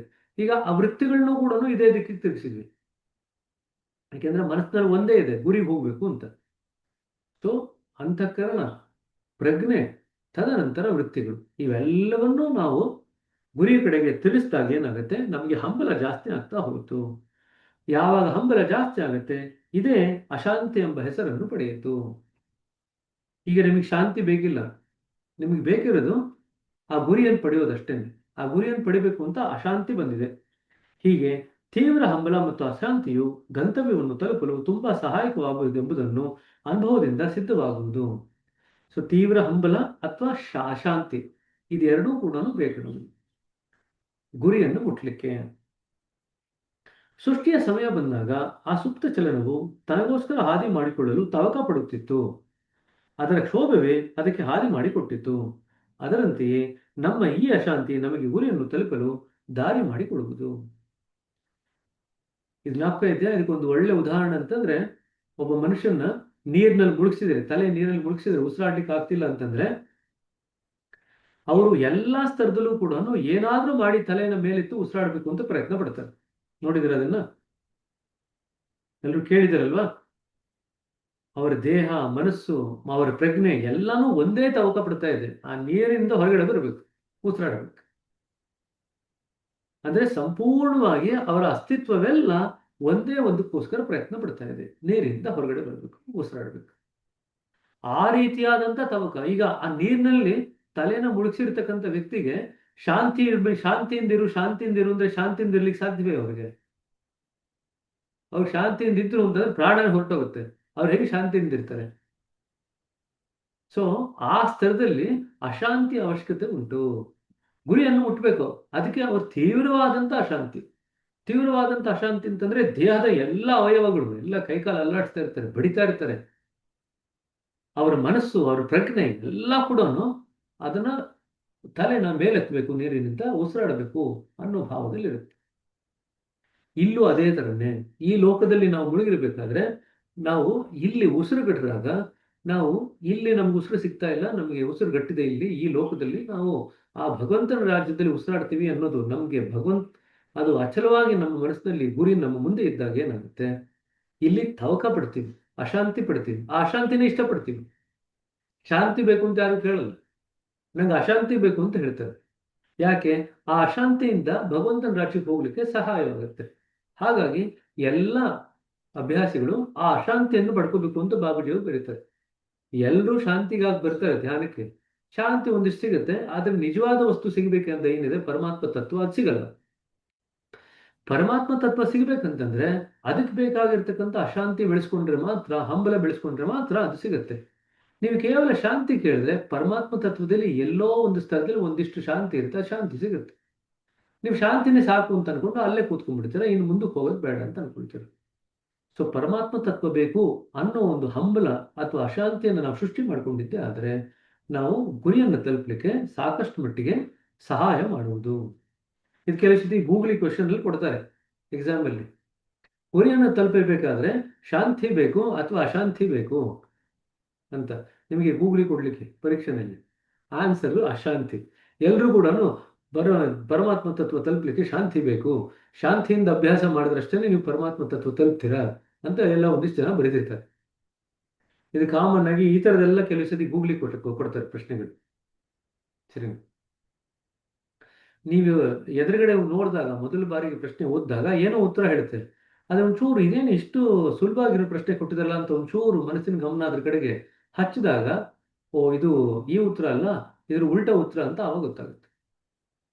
ಸರಿ. ಸೊ ಗಂತವ್ಯದ ಮೂರನೇ ನಿಯಮದಲ್ಲಿ ಗಂತವ್ಯದ ಕಡೆ ಹೋಗ್ಬೇಕಾದ್ರೆ ನಮ್ಗೆ ಬೇಕಾಗಿರತಕ್ಕಂಥದ್ದು ಅಶಾಂತಿ. ಅಶಾಂತಿ ಈ ಲೋಕದ ಸ್ತರದಲ್ಲಿ ಅಶಾಂತಿ ಅಂತ ಆಗ್ಬೇಕು ನಮ್ಗೆ ಅದು ಸಿಗೋವರೆಗೂ ಕೂಡ ಶಾಂತತೆ ಇಲ್ಲ. ಭಗವಾನ್ ಬುದ್ಧನ ಎಕ್ಸಾಂಪಲ್ ಇದೆ. ಬುದ್ಧನಿಗೆ ತಾನು ಏನು ಗುರಿಯನ್ನು ಇಟ್ಕೊಂಡಿದ್ದಾನೆ ಅದು ಸಿಗೋವರೆಗೂ ಕೂಡ ನನಗೆ ಶಾಂತಿ ಇಲ್ಲ ಅಂತ ಅವನು ಅಷ್ಟು ವರ್ಷಗಳ ಕಾಲ ತವಕ ಪಡ್ತಾನೆ. ಅವನಿಗೆ ಸರಿಯಾದಂಥ ಗುರುಗಳು ಸಿಗಲ್ಲ. ಹಲವಾರು ಗುರುಗಳನ್ನು ಪ್ರಯತ್ನ ಪಡ್ತಾನೆ, ಹಲವಾರು ದಾರಿಗಳನ್ನು ಪ್ರಯತ್ನ ಪಡ್ತಾನೆ. ಆದರೆ ಆ ಗುರಿಯನ್ನು ಮುಟ್ಟಬೇಕು ಅನ್ನೋ ಹಂಬಲ ಮಾತ್ರ, ಅಶಾಂತಿ ಮಾತ್ರ ಅವನಲ್ಲಿ ಸ್ಥಿರವಾಗಿರುತ್ತೆ. ಎಲ್ಲಿ ಹೋದ್ರೂ ಅಶಾಂತಿ. ಈಗ ಯಾಕೆ ಬುದ್ಧ ನೀವು ನಿರ್ವಾಣ ಪಡ್ಕೊಂಡ ಮೇಲೆ ಶಾಂತಿಯ ಮಂತ್ರ ಪಠಿಸ್ತಾ ಇದ್ದ ಅಂತಂದ್ರೆ ಅವನು ಅಷ್ಟು ಅಶಾಂತಿನ ಅನುಭವಿಸಿದ್ದ ಜೀವನ ಉದ್ದಕ್ಕೂ. ಅವನ ಜೀವನದುದ್ದಕ್ಕೂ ಎಷ್ಟು ಅಶಾಂತಿ ಅನುಭವಿಸಿದ್ನೋ ಅಷ್ಟೇ ಶಾಂತಿಯ ಮಹತ್ವ ಅವನಿಗೆ ಗೊತ್ತಿತ್ತು. ಅದಕ್ಕೆ ಎಲ್ಲಿ ಹೋದ್ರೂ ಶಾಂತಿ ಶಾಂತಿ ಅಂತ ಮಾತಾಡ್ತಾರೆ. ಅರ್ಥ ಆಯ್ತಾ? ಸೊ ಆ ರೀತಿಯಾದಂಥ ಅಶಾಂತಿ ನಮ್ಮ ಹೃದಯದಲ್ಲಿ ಗುರಿಯ ಪರವಾಗಿ ನೆಲೆಯಾದಾಗ ನಾವು ಗುರಿಯನ್ನು ಮುಟ್ಟೋದು ಅತ್ಯಂತ ಸುಲಭ ಸಾಧ್ಯವಾಗುತ್ತೆ. ಇನ್ನೊಂದು ಕಡೆ ಹೇಳ್ತಾರೆ, ಒಮ್ಮೆ ನೀವು ಗುರಿಯನ್ನು ನಿಖರವಾಗಿ ಮನಸ್ಸಿನಲ್ಲಿ ಪ್ರತಿಷ್ಠಾಪನೆ ಮಾಡಿದ್ರೆ 50% ಗುರಿಯ ಎಡೆಗಿನ ದಾರಿಯನ್ನು ಕ್ರಮಿಸಿದಂತೆ ಅಂತ ಹೇಳ್ತಾರೆ. ಒಮ್ಮೆ ನಿಮ್ಮ ಮನಸ್ಸಿನಲ್ಲಿ, ಹೃದಯದಲ್ಲಿ ಗುರಿ ಪ್ರತಿಷ್ಠಾಪಿತವಾದರೆ ಆ ಗುರಿ ಎಡೆಗಿನ ನಿಮ್ಮ ದಾರಿ ಏನಿದೆಯಲ್ಲ 50% ಕ್ರಮಿಸಿದಂಗೆ, 50% ಕ್ರಮಿಸಿದಂಗೆ ಅಂತ ಹೇಳ್ತಾರೆ. ಅಂದ್ರೆ ಗುರಿ ಅಷ್ಟು ಮಟ್ಟಿಗೆ ಇಂಪಾರ್ಟೆಂಟ್. ಈ ಎಲ್ಲ ಮ್ಯಾಕ್ಸಿಮ್ಸ್ 10 ನಿಯಮಗಳಲ್ಲಿ ಮೂರನೇ ನಿಯಮ ಇದೆಯಲ್ಲ ಅದು ನಮ್ಮ ಅಭ್ಯಾಸದ ಜೀವಾಳ. ಯಾಕೆಂತಂದ್ರೆ ಆ ಗುರಿಯನ್ನು ನೀವು ಎಷ್ಟು ಮಟ್ಟಿಗೆ ನೆನೆಸ್ಕೊಂಡು ಅದು ನಿಮ್ಮ ದೃಷ್ಟಿಪಥದಲ್ಲಿ ಯಾವಾಗಲೂ ಇಟ್ಕೊಂಡಿರ್ತೀವೋ ಅಷ್ಟೇ ನಿಮಗೆ ಆಧ್ಯಾತ್ಮದಲ್ಲಿ ಬೆಳಿಲಿಕ್ಕೆ ಅವಕಾಶವಾಗುತ್ತೆ, ಪ್ರಗತಿ ಆಗಲಿಕ್ಕೆ ಅವಕಾಶವಾಗುತ್ತೆ. ಸರಿನಾ? ಸರಿ. ಇನ್ನೊಂದು ಪೇಜ್ ಓದ್ಬಿಡೋಣ. ನಿಯಮ 4 ಶುರು ಮಾಡೋಣ, ಒಂದು ಪ್ಯಾರಾಗ್ರಾಫ್. ಅದಾದ್ಮೇಲೆ ನಿಲ್ಸೋಣಂತೆ, ಆಮೇಲೆ ಏನಾದ್ರು ಪ್ರಶ್ನೆಗಳಿದ್ರೆ ತಗೋಣ. ನಿಯಮ 4: ನಿಮ್ಮ ಜೀವನವು ನಿಸರ್ಗದೊಡನೆ ಸಮರಸವಾಗುವಂತೆ ಸಾಧಾರಣವಾಗಿರಲಿ. ಈ ನಿಯಮದಲ್ಲಿ ಅಡಕವಾದ ವಿಷಯ ತುಂಬಾ ಗಾಢವಾದುದು. ಸರಳತೆ ನಿಸರ್ಗದ ಜೀವಾಳ. ಅನ್ಲೈನ್ ಮಾಡ್ಕೊಳ್ರಿ. ಅದು ಪರತತ್ವದಲ್ಲಿ ಸುಪ್ತವಾಗಿದ್ದ ಸ್ಥಿತಿಯ ಛಾಯೆ. ಪರತತ್ವದಲ್ಲಿ ಸುಪ್ತವಾಗಿದ್ದ ಸ್ಥಿತಿಯ ಛಾಯೆ. ಪರತತ್ವದಲ್ಲಿ ಏನು ಅದು ಸಿಗಲ್ಲ, ಅಲ್ಲಿ ಸರಳತೆ ಕಾಣಲ್ಲ. ಪರತತ್ವದಲ್ಲಿ ಸರಳತೆ ಕಾಣಲ್ಲ. ಆದ್ರೆ ಆ ಸರಳತೆ ಯಾವ ರೀತಿ ಇದೆ? ಪರತತ್ವದಲ್ಲಿ ಸುಪ್ತವಾಗಿದೆ. ಆ ಸುಪ್ತವಾಗಿರತಕ್ಕಂಥ ಸ್ಥಿತಿಯ ಛಾಯೆ ಇದು. ಬೆಳವಣಿಗೆಗೆ ಅದೇ ಕಾರಣ. ಅದನ್ನು ಆತ್ಮದ ಸಾರ ಸರ್ವಸ್ವವೆಂದರೆ ಹೆಚ್ಚು ಸಮಂಜಸವಾದೀತು. ಆತ್ಮದ ಸಾರ ಸರ್ವಸ್ವವೆಂದರೆ ಏನು ಅಂತ ಕೇಳಿದಾಗ ಸರಳತೆ ಅಂತ ಬರೀತಾರೆ. ವಾಸ್ತವವಾಗಿ ಇದು ನಿಸರ್ಗದ ಜೀವಸತ್ವ. ಇಲ್ಲಿಂದಲೇ ಎಲ್ಲ ಕ್ರಿಯೆಯು ಆರಂಭವಾಗುವುದು. ಇದೇ ನಿಜ ತತ್ವ. ಇಲ್ಲಿಂದ ಮುಂದೆ ಮಾಯೆಯ ವಲಯವಿದೆ. ಮುಂದೆ ಅಂತಂದ್ರೆ ಕೆಳಗಡೆಗೆ, ಮೇಲ್ಗಡೆ ಅಲ್ಲ, ಕೆಳಗಡೆಗೆ. ಇಲ್ಲಿಂದ ಮುಂದೆ ಮಾಯೆಯ ವಲಯವಿದೆ. ಸಾಮಾನ್ಯವಾಗಿ ಜನರು ಮಾಯೆಯ ಕ್ಷೇತ್ರದಲ್ಲಿಯೇ ಇದ್ದು ಅದರಂತೆ ಕಾರ್ಯ ಮಾಡುವರು. ಮಾಯೆಯು ಸೃಷ್ಟಿಯ ನಾಮರೂಪಗಳಿಗೆ ಕಾರಣವಾಯಿತೆನ್ನಬಹುದು. ಇದು ಮನುಷ್ಯನಲ್ಲಿಯೂ ಬೆಳೆದು ಗ್ರಂಥಿಗಳ ರೂಪ ತಾಳಿ ಬಿಚ್ಚಲು ಕಠಿಣವಾಯಿತು. ಸಾಮಾನ್ಯವಾಗಿ ಜನರು ಮಾಯೆಯ ಕ್ಷೇತ್ರದಲ್ಲಿಯೇ ಇದ್ದು ಅದರಂತೆ ಕಾರ್ಯ ಮಾಡುವರು. ಮಾಯೆಯು ಸೃಷ್ಟಿಯ ನಾಮರೂಪಗಳಿಗೆ ಕಾರಣವಾಯಿತು. ಅಂಡರ್ಲೈನ್ ಮಾಡ್ಕೊಳ್ರಿ. ಎಲ್ಲ ರೂಪಗಳನ್ನ ನೀವೇನ್ ನೋಡ್ತಾ ಇದ್ದೀರಿ, ಎಲ್ಲ ನಾಮಗಳನ್ನ ಏನ್ ನೋಡ್ತಾ ಇದ್ದೀರಿ, ಎಲ್ಲ ನಾಮರೂಪಗಳಿಗೆ ಮಾಯೆಯೇ ಕಾರಣ. ಇದು ಮನುಷ್ಯರಲ್ಲಿಯೂ ಬೆಳೆದು ಗ್ರಂಥಿಗಳ ರೂಪ ತಾಳಿ ಬಿಚ್ಚಲು ಕಠಿಣವಾಯಿತು. ಅದನ್ನು ಬಿಡಿಸಲು ವಿಶಿಷ್ಟವಾದಂಥ ಇಚ್ಛಾಶಕ್ತಿಯೇ ಬೇಕು. ಇದರಲ್ಲಿ ಸಿಲುಕಿ ಮನುಷ್ಯ ಮೇಲ್ನೋಟಕ್ಕೆ ಒಂದು ಸ್ಥೂಲ ರೂಪವನ್ನು ಪಡೆದನು. ಬಾಹ್ಯ ಪರಿಸ್ಥಿತಿಯು ಅವನ ಮೇಲೆ ತನ್ನ ಪ್ರಭಾವವನ್ನು ಬೀರಲು ಆರಂಭಿಸಿದವು. ಕ್ರಿಯೆ ಪ್ರತಿಕ್ರಿಯೆಗಳು ಉಂಟಾಗಿ ಪರಿಸ್ಥಿತಿ ಕೆಡುತ್ತಾ ಹೋದವು. ಇದರ ಪರಿಣಾಮವಾಗಿ ಸರಳತೆಯು ಅದರಲ್ಲಿ ಪೂರ್ಣ ಮರೆಯಾಗುವುದು. ಹೀಗೆ ಇವೆಲ್ಲ ಒಂದು ರೀತಿಯ ಜಾಲಗಳಾಗಿ ಪರಿಣಮಿಸಿ ಮನುಷ್ಯನು ಅವುಗಳಲ್ಲಿ ಸಿಕ್ಕಿ ಬೀಳುವನು. ಸರಿ, ಇಲ್ಲಿ ನಿಲ್ಲಿಸೋಣಂತೆ. ಏನಾದ್ರು ಇತ್ತು ಅಂತಂದ್ರೆ ಪ್ರಶ್ನೆಗಳು ಕೇಳಿರಿ. ನಾಳೆ ಇಲ್ಲಿಂದ ಕಂಟಿನ್ಯೂ ಮಾಡೋಣ. ನಾಡಿದ್ದು 244 ಇಂದ ಕಂಟಿನ್ಯೂ ಮಾಡೋಣ. ಸರಿನಾ? ಏನಾದ್ರು ಪ್ರಶ್ನೆಗಳಿದ್ರೆ ಕೇಳ್ರಿ. ಇದು 2 ನಿಯಮದಲ್ಲಿ ಏನು ಓದಿದ್ವಲ್ಲ, ಇದರಲ್ಲಿ ಏನಾದ್ರು ಪ್ರಶ್ನೆಗಳಿದ್ರೆ ಕೇಳು.